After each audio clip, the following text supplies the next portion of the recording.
Alright, welcome back. So what I'd like to do is I like to keep my older bags so that I can put the bags that I'm done with into them and it doesn't get super messy.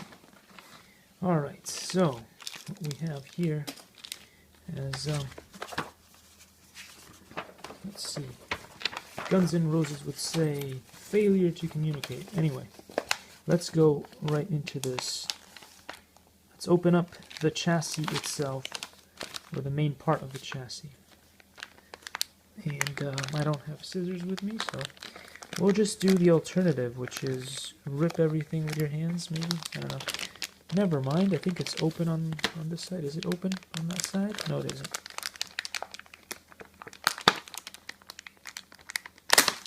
Alright, done. Done. See you in the next one. Likey.